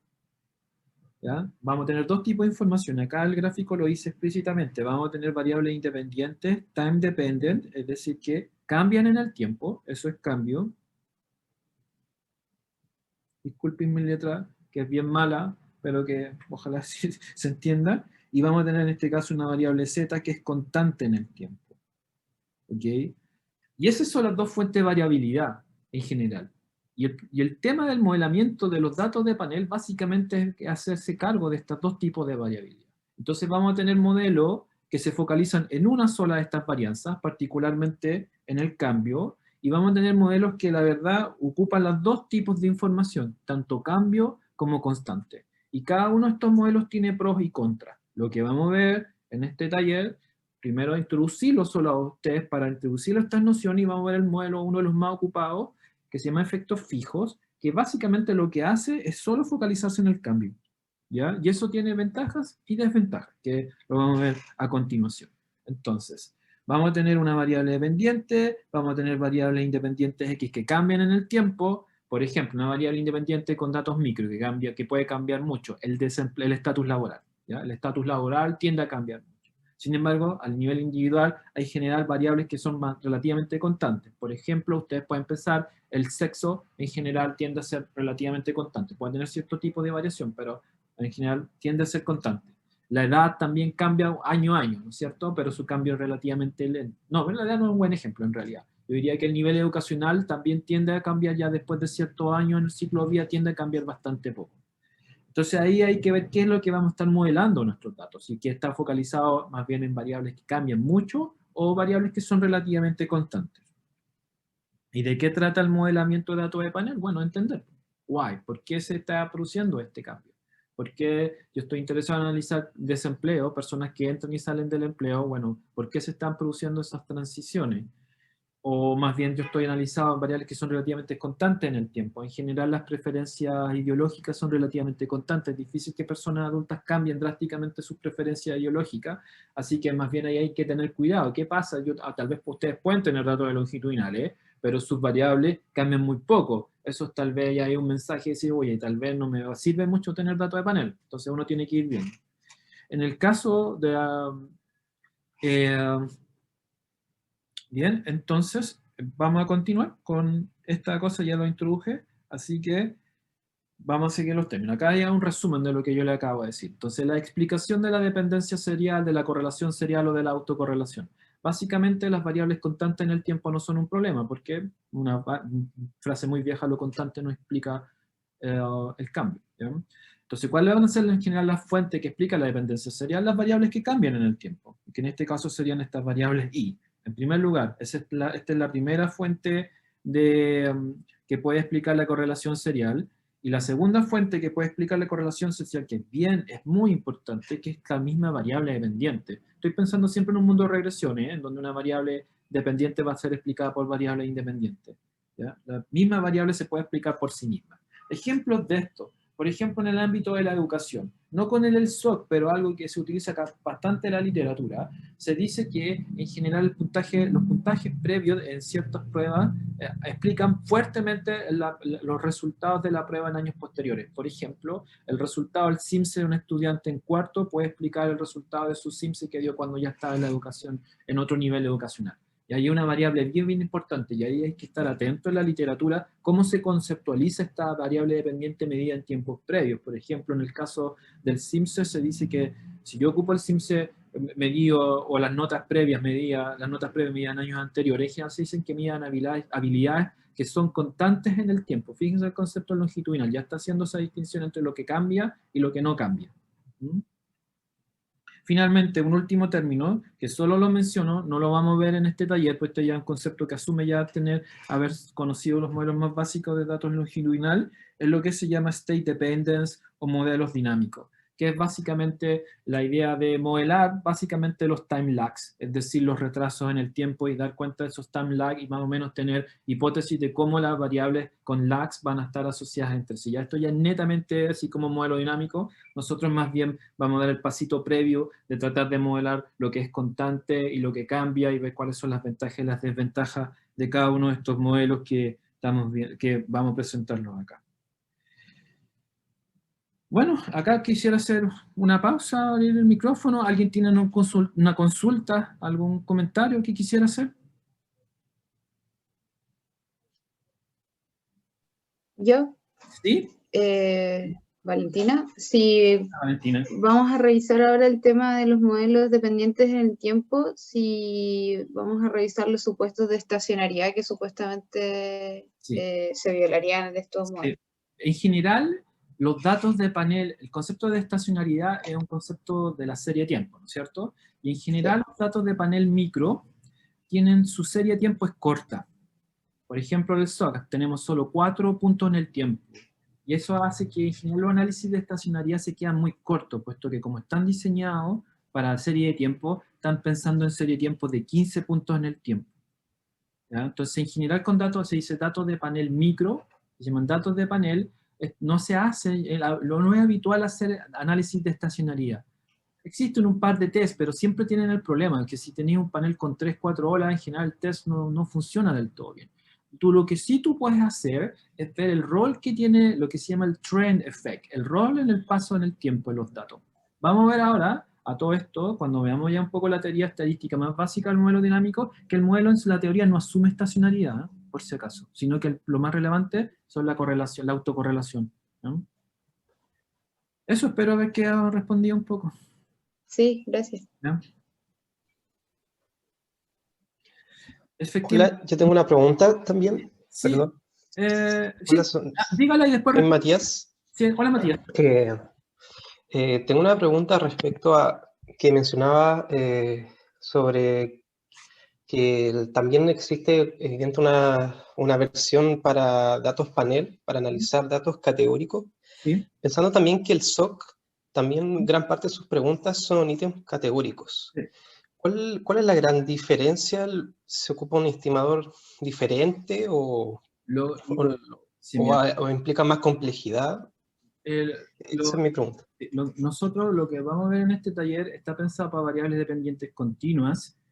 Sin embargo, los mismos modelos que vamos a ver, efecto fijo y tal vez puede hablar algo de efectos aleatorios, también existen para los modelos con variables categóricas y la lógica teórica es la misma.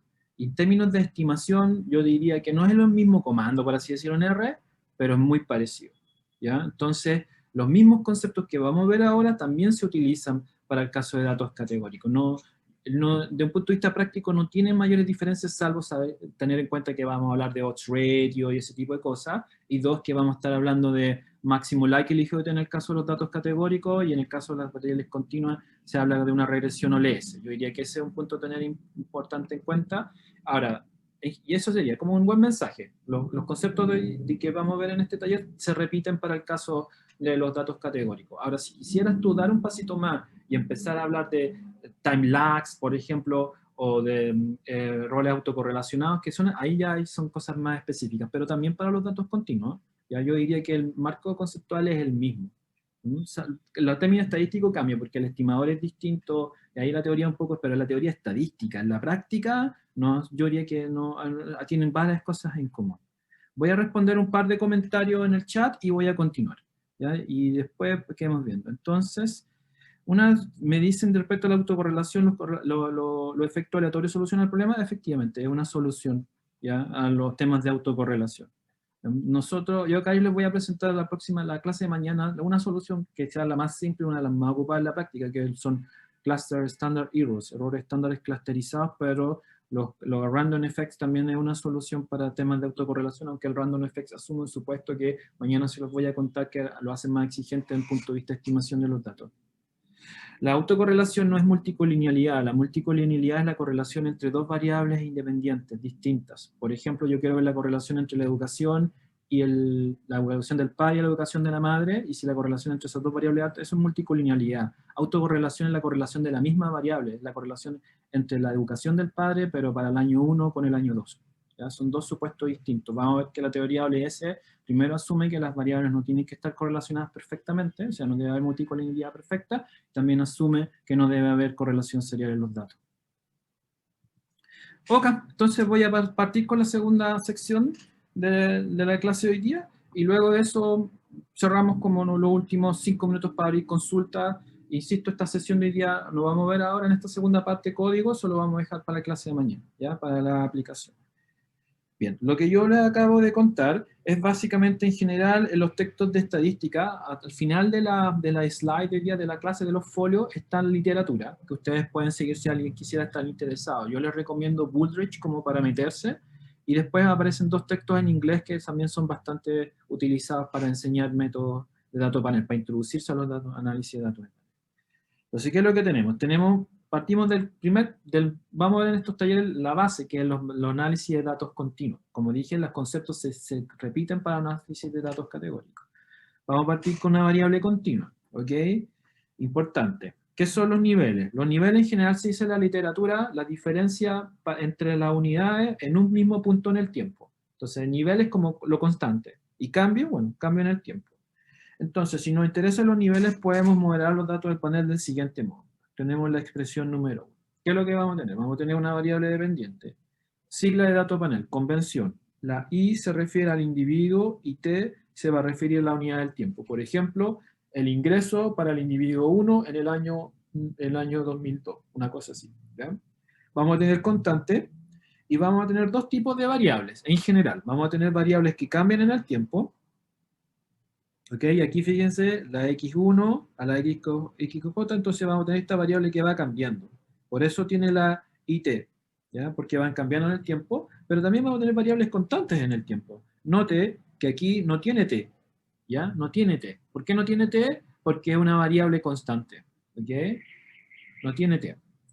Entonces tenemos 2 tipos de variables en este modelo. Acá estamos metiendo toda la información. En general acá los modelos hacen supuesto. A veces se concentran en estas variables, a veces se concentran en estas variables, o se pueden concentrar en los dos. Y cada una de esas decisiones tiene supuesto. ¿Ya? Tiene supuesto. Lo importante quizás de esta clase, lo que quiero decir es que los modelos estadísticos no son para nada neutros. Hacen supuesto, y cuando nosotros lo estamos ocupando, estamos, en cierto modo, asumiendo que los datos están cumpliendo los supuestos de los modelos, pero muchas veces los datos no lo cumplen, o tal vez a nosotros no nos interesa ocupar, porque nuestra teoría nos dice otra cosa, así que hay que tener cuidado, hay que ser consciente de los supuestos. En otras palabras, hay que saber lo que le estamos haciendo a los datos cuando los estamos analizando. Y finalmente, algo bien importante en el modelamiento de datos de panel. ¿ya? Acá aparecen dos términos. Aparece esta mu y aparece este épsilon. ¿Ok?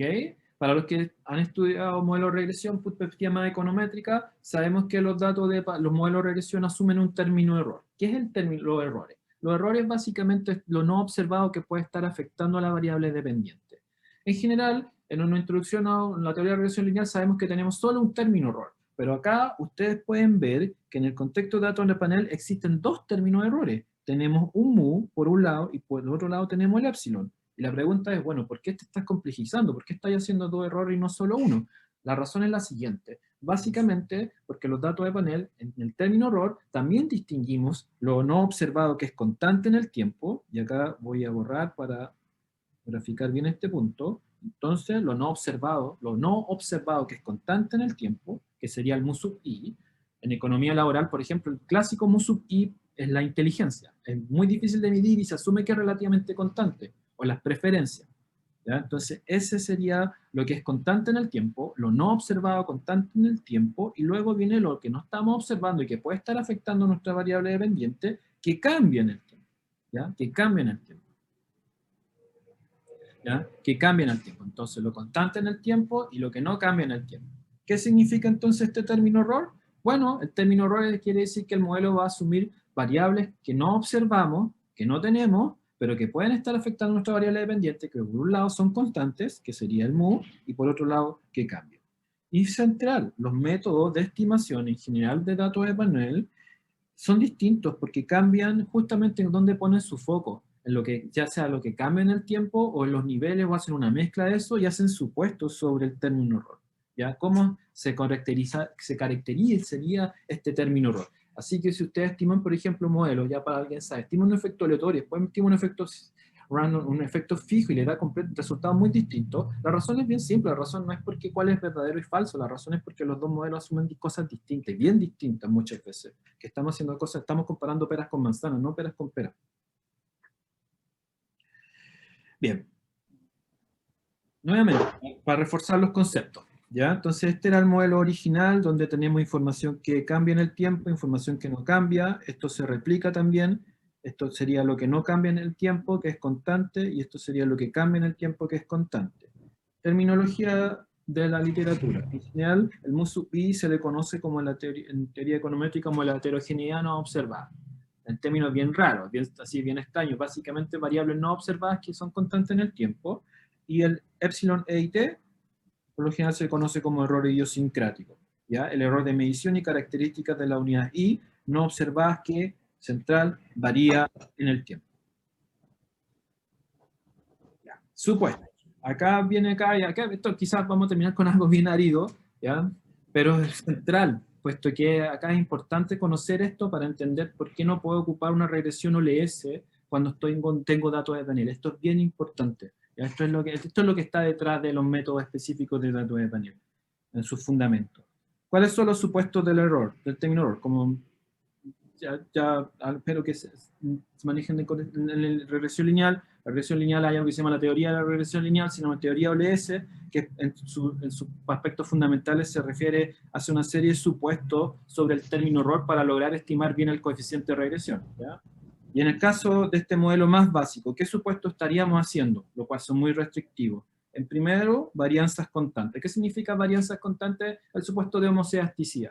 ¿Ya? Y aquí simplemente lo extiende tanto para los dos componentes del término error. Fíjense, acá aparece, por un lado, independencia de los errores, que no tiene que haber correlación entre los dos términos error, pero tampoco tiene que haber correlación serial. Y este es el propiamente tal longitudinal, y en general este supuesto no se cumple. ¿Ya? De ahí que hay que ocupar métodos específicos. Estos tres supuestos son los asociados a los errores estándar. ¿Ya? El error estándar. Y en la práctica, ¿qué significa? El test de hipótesis. ¿De qué depende la validez de los test de hipótesis en un modelo, en el caso de una regresión lineal, un modelo más básico de estas tres ideas? Varianzas constantes, independencia de los errores, y que no haya correlación serial. Y el cuarto supuesto, que ya no es un tema irrelevante para los errores estándar, pero que sí es relevante para nuestro coeficiente de regresión, para que el coeficiente de regresión esté bien estimado, o en la práctica es como para dar el blanco. Nosotros cuando estamos estimando queremos dar el blanco, estimar bien cosas, pero los modelos estadísticos hacen supuestos, ¿ya? Y la idea del modelo dice, tú vas a dar en el blanco, es decir, vamos a estimar bien el coeficiente de regresión, si se cumple algo que se llama exogeneidad estricta, ¿ya? Y acá yo les traté de poner, y después viene un slide que explica un poco este concepto, pero y aparece un par de fórmulas bien extrañas, pero básicamente lo que se trata es lo siguiente. Cuando estamos estimando un modelo, queremos tener todas las variables importantes, y si nos falta una variable importante en el modelo, probablemente nos vamos a estar dando en el blanco. Ya en estadística se le dice cuando no dar en el blanco si el coeficiente está sesgado. El modelo, básicamente, lo que dice el supuesto de exogeneidad estricta es que no, tenemos toda la información relevante, ¿ya? Es poco creíble, ¿ya? Pero es un supuesto, vamos a partir del supuesto. Tenemos toda la información relevante, de modo tal de que si estimamos el modelo con las variables que tenemos, como tenemos todas las variables importantes para la variable dependiente, los coeficientes van a estar bien estimados, ¿ya? Un tema bien espinudo en análisis de datos de panel, y por eso se le agrega el término estricto, es que acá básicamente se dice que tenemos toda la información relevante en todos los puntos en el tiempo, ni siquiera en 2 puntos consecutivos en el tiempo, sino en todos los puntos en el tiempo. Este supuesto es muy, pero muy fuerte, ya muy, muy fuerte. Sin embargo, su modelo en su estructura más básica lo asume. Vamos a ver, por ejemplo, el modelo de efectos fijos va a relajar este supuesto, en un aspecto bien importante, de ahí que lo hace más creíble. Como dice acá, el supuesto de exogeneidad estricta es especialmente importante para el modelo de efectos fijos, que voy a ver si se los puedo introducir un poco, pero lo vamos a ver en detalle en la próxima clase. Bien, ya entonces resumamos. ¿Qué es lo que hice en esta introducción? ¿Ya? ¿Qué es lo que hice? Principalmente les presenté el modelo de regresión más básico y vimos cómo se puede representar esta idea de que tengo información que es constante, por un lado, y por otro lado tengo información que cambia en el tiempo. ¿Ya? Y además el término error, que vamos a tener 2 términos errores. Uno que se refiere a lo que es constante, los no observados constantes, y también vamos a tener un término error que va a variar en el tiempo y que también tiene error de medición. Y luego yo les presenté los supuestos más básicos, que serían, básicamente, si ustedes estimaran una regresión OLS con datos long, eso estarían aplicando esos supuestos, que lo acabamos de ver, que eran 3 supuestos para el término error, y además el supuesto de exogeneidad. Me hacen una consulta en el chat, la voy a ver. Me preguntan, ¿no se va a considerar eliminar la tendencia?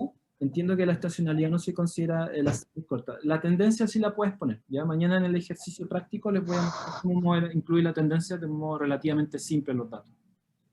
Bien, entonces para introducirnos, vamos a ver el modelo más simple, que es un primo cercano a efectos fijos, y nos sirve para introducir nuestra cosa, que se llama primeras diferencias. Acá todo esto, primeras diferencias, para los que ya saben algo de serie de tiempo, es una técnica justamente de eliminar el problema de la estacionariedad de los datos, ¿ya? Entonces, contamos primeras diferencias. Ok, imagínense. Este es un ejemplo abstracto, ¿ya? Como mañana vamos a ver una aplicación de estos conceptos que estamos viendo. Y primero introducir los conceptos y mañana vamos a hacer una aplicación.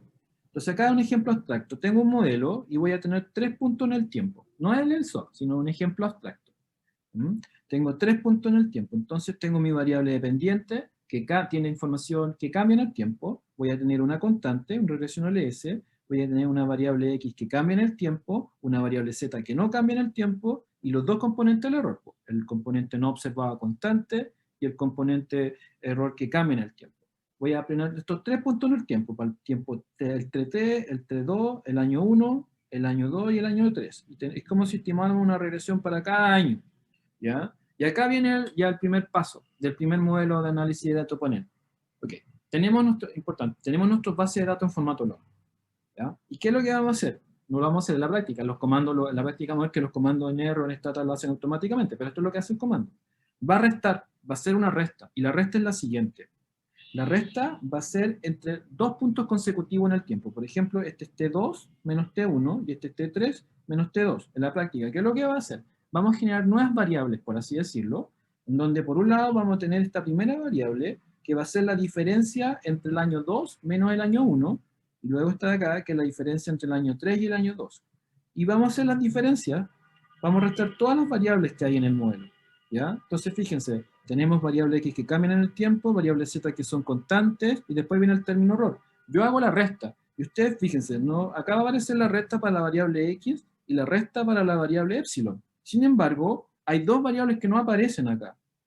¿Cuáles son? Por un lado, esta, la Z, y por otro lado, la mu. ¿Ya? Si estuviera en la clase, diría, bueno, ¿por qué? Le explicaría, pero acá es bien raro. Ya preguntar eso, no sé, que me digan por qué. Nadie me ve como levantar la mano, no sé, bien raro en Zoom hacer eso, pero yo se las puedo adelantar, ¿ya? ¿Por qué se fueron? Porque son constantes, pues si repetáis z menos z te va a ser igual a 0. Si es mujer menos mujer, 1 menos 1 va a ser 0, ¿ya? Entonces se va. Sustantivamente, ¿qué significó esto? Que por hacer ustedes la diferencia eliminan. Y eliminan, ¿qué es lo que eliminan? Lo que es constante en el tiempo. Traduciéndolo en lenguaje más estadístico, ¿qué significa eliminar? Controlar, controlar. Al hacer la diferencia, ustedes están controlando automáticamente por las variables que son constantes en el tiempo. ¿Okay? Se controla automáticamente. Y esta es una ventaja, en este caso, este es el primer modelo, el first difference, que es una especie de efecto fijo, que no es simplemente que la resta continua de 2 puntos en el tiempo. O controlan automáticamente por lo que es constante en el tiempo. Y eso es una gran ventaja, no es necesario tener información en la base de datos para controlar por lo que es constante. El modelo, por el efecto de tener datos en formato log, lo va a controlar automáticamente. Y el modelo nos queda así. La variable dependiente va a ser cambio, la variable independiente x va a ser cambio, y el término error va a estar en cambio. Entonces, ¿y el beta qué va a ser? El coeficiente de regresión que ve, por así decirlo, el supuesto del cambio en x sobre el cambio en y. ¿Ya? El cambio en x y el cambio y. Entonces, ¿cuál sería el mensaje importante acá? Este es el modelo primera diferencia. ¿Y qué es lo que hace primera diferencia? Hace resta. ¿Y cuál es el sustantivo de la resta? Que elimina lo que es constante en el tiempo, y al eliminarlo vamos a estar controlando por ello. ¿Ya? Entonces, por ejemplo, tienen una información y ustedes tienen la variable sexo, y la variable sexo, su base de datos no cambia. No es necesario que la pongan en el modelo, porque primera diferencia va a controlar automáticamente por el sexo. De hecho, si la ponen, el software le va a arrojar un error, o se la va a sacar automáticamente. Mañana les voy a mostrar eso, cómo funciona. ¿Qué sucedió con mu sub i? Se fue, producto de la resta, controlé por ella. ¿Qué tipo de variable representa mu sub i? Y esto es sustantivo.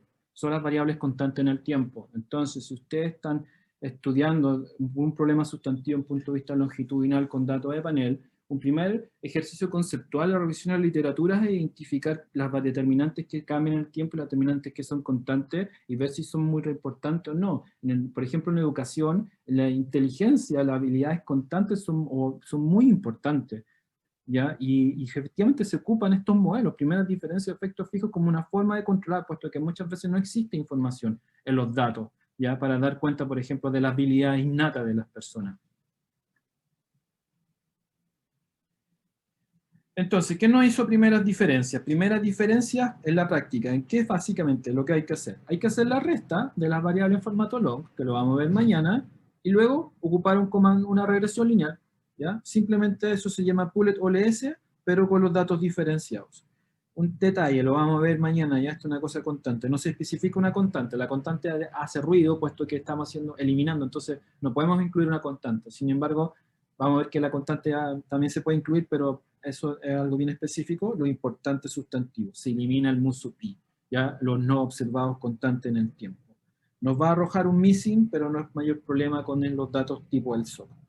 Hay que hacer correcciones de grado de libertad por este missing, pero los software lo hacen automáticamente. Así que la verdad, la práctica, es entender qué es lo que hace primera diferencia, hace esta resta entre datos consecutivos, y con ello se elimina lo que controlamos por lo que es constante en el tiempo. Eso es lo sustantivo. El resto de la pega, el software lo hace automáticamente.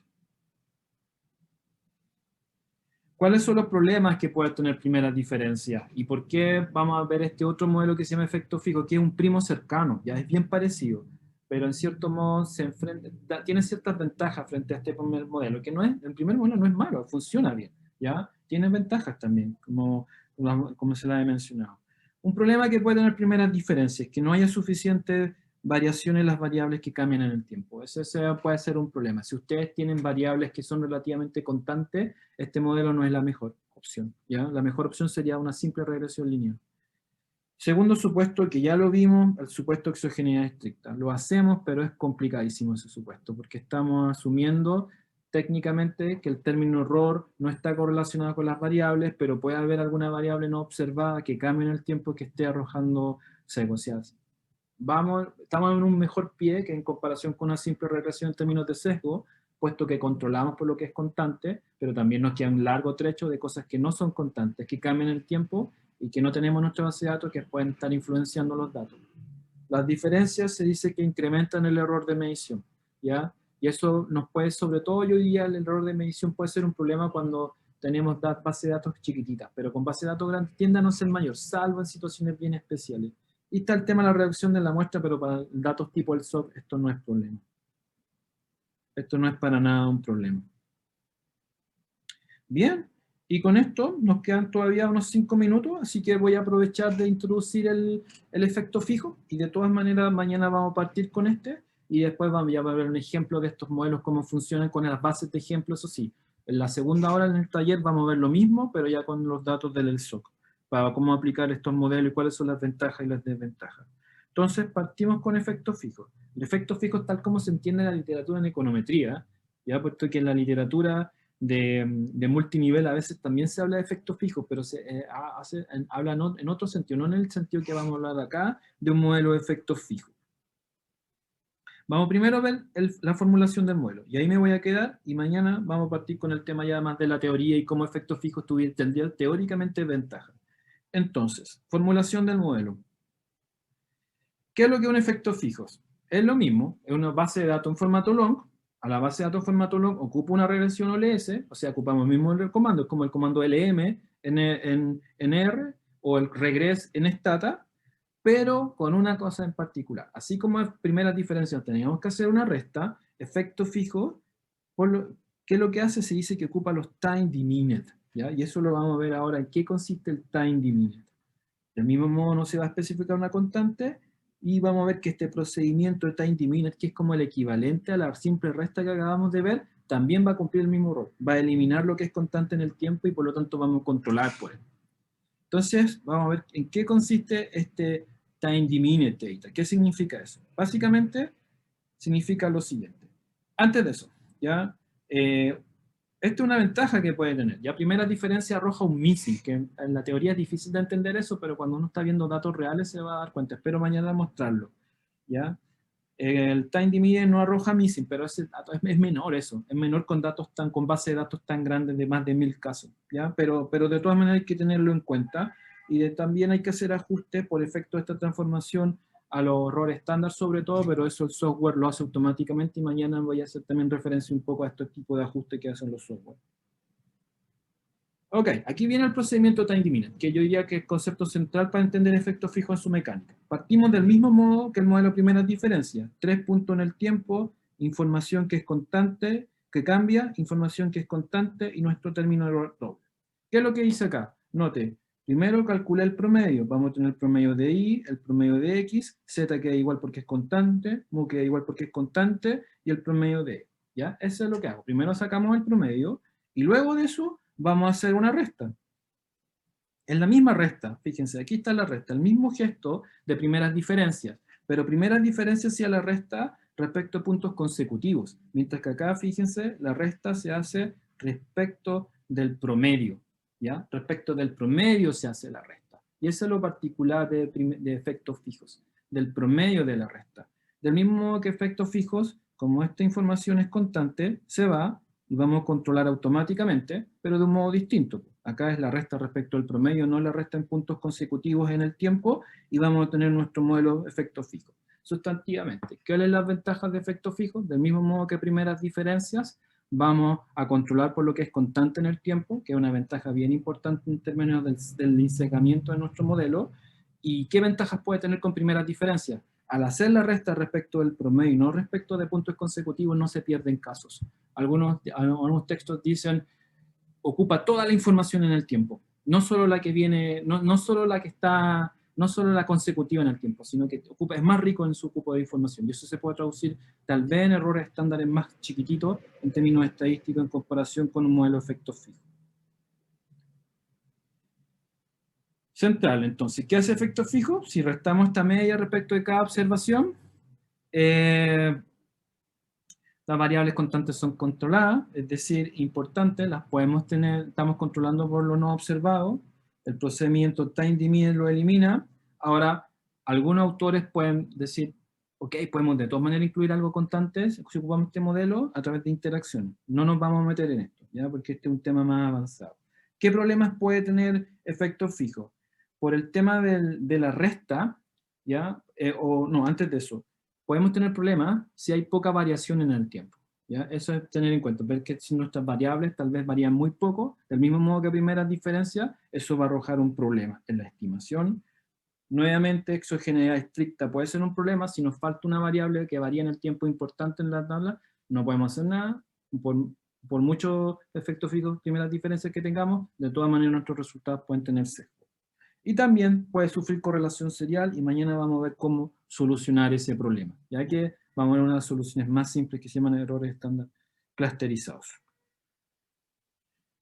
Ok, lo voy a dejar hasta acá, ¿ya? Y esto vamos a volver mañana.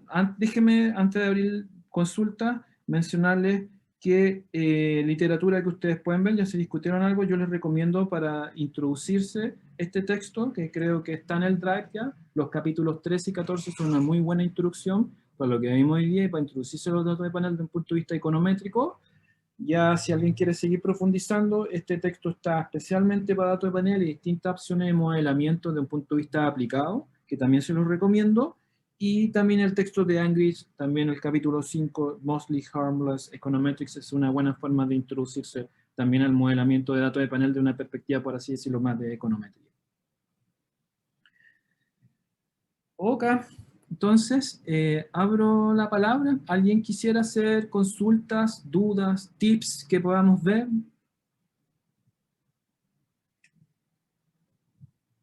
¿Alguien? Aquí hay una consulta en el chat. Me preguntan si hay algún punto que señalaría poco o alta variación al tiempo. No hay como así consenso respecto a ese tema. Ya no hay consenso saber eso.